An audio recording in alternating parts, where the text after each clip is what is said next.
All right, welcome back, everybody. A sports update. Ben Bishop's return to action didn't go as planned. Bishop allowed 4 goals on 18 shots in 14 minutes and was pulled as the Colorado Avalanche beat his Dallas Stars 6-3 to stave off elimination last night in the Stanley Cup playoffs. Colorado led in shots 23-4 and was up 5-0 at the end of the first period on its way to cutting the Stars series lead to 3-2. The Tampa Bay Lightning have booked their spot in the Final Four. Victor Hedman's shot at 14:10 of the second overtime went in through a crowd as the Lightning defeated the Boston Bruins 3-2 to win their second round series 4-1. Chris Paul gave the Oklahoma City Thunder at least one more game in the Disney bubble, scoring 15 of his 28 points in the fourth quarter for a 104-100 victory over the Houston Rockets in Game 6. Game 7 goes Wednesday, with the winner advancing to face the Lakers.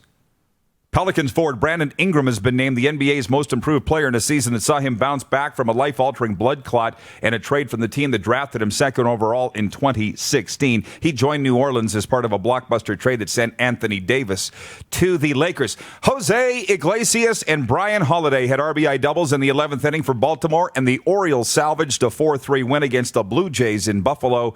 The loss was a blemish on a day that saw Toronto add lefty Robbie Ray, righty Ross Stripling, and infielder Jonathan Villar in a series of moves before the trade deadline.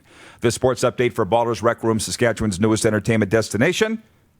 And for Red Bull Canada, Red Bull gives you wings. I don't know where to start on this. Just because Alan May doesn't agree that goalies should be the highest paid players doesn't mean we can't be friends. Mika always watching in Galveston, Texas. Winnipeg Blue Bombers linebacker. He's watching live, and he says Patrick Mahomes was on his rookie contract when they won. Tom Brady was not the highest paid quarterback in the league during 6 Super Bowls. Just my opinion. Dane Evans' rookie contract, Grey Cup appearance. Caleros traded 4 games before playoffs. Ha. That's from Mika. Mika, you think linebackers should be the highest paid players in pro football. That's not the case. Oh, and by the way, Patrick Mahomes is now not only the highest paid player on his team, he's the highest paid player in the game. So now he has to win. Right. To prove that point, right? I mean, I get it. You got to leave room for everybody. Sidney Crosby took a discount, didn't get paid as much as he probably as could. Did Tom. Right, and they won as a result, and understanding that you can build your brand and make money in other ways. But at the same time, typically every team to win the Stanley Cup, when they say defense wins championships, they're really talking about goaltending and defense a little bit, for sure. But you always see a heroic effort in net. It's not always by a high-paid guy, but somebody always steps up, whether it was Holtby or Binnington or whether it was Matt Murray or Marc-Andre Fleury. You always know who played goal when a team wins the Stanley Cup. Chris Osgood, right? Standing on his head. Patrick Waugh. You name it. It's the goaltenders who win you a championship for sure. Does it happen when they're the highest paid guy? I don't know, but you got to have good goaltending. From Chris in Regina, Prairie Mobile text line. He says, the advantage of wearing a mask, you can fart anonymously and you don't smell those of others. Just bringing up the story that a lady passed gas in front of me in the grocery store last night, and I was disturbed by it. Now, I wasn't wearing a mask, but it wouldn't matter. One thing I've learned out in public is when I have been wearing masks, they don't work against people passing gas. And I'm thinking, if this doesn't work for that, how's it going to stop coronavirus? I'm sorry, don't at me.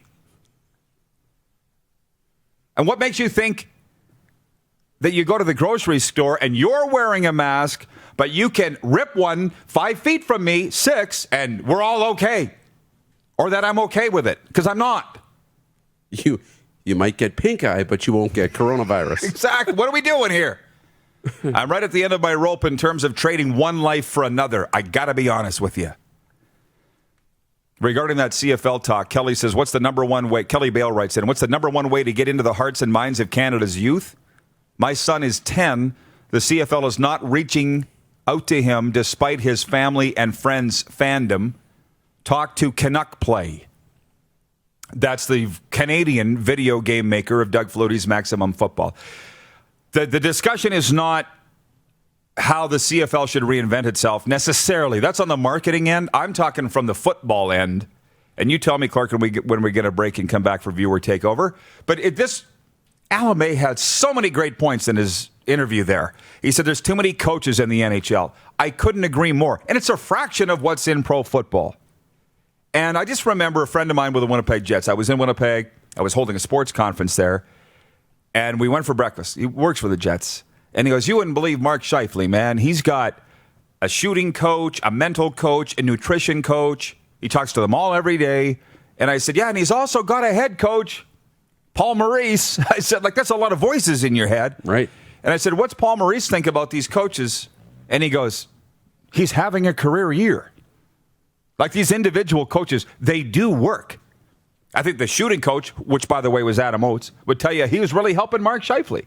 And the nutrition coach would say the same thing, as did the mental coach. And me as a recovery coach, I know for a fact we're saving lives over here. So there's nothing wrong with that. But in the NHL, on the payroll, far, far, far too many coaches. And I'm sorry to say, but the same thing in pro football. Shoot, the Tennessee Titans got 24. I counted them when we were down there. Yeah. So in the CFL, and it's just how you go back in those leagues. You can't. How could the CFL have gone back? If it wasn't for the pandemic, they'd have been way outspending with way more people than they need. Right. But now they have the opportunity. And when I started in the CFL, I was adding it up today. I think the Saskatchewan Roughriders had 6 coaches, right around there. 6.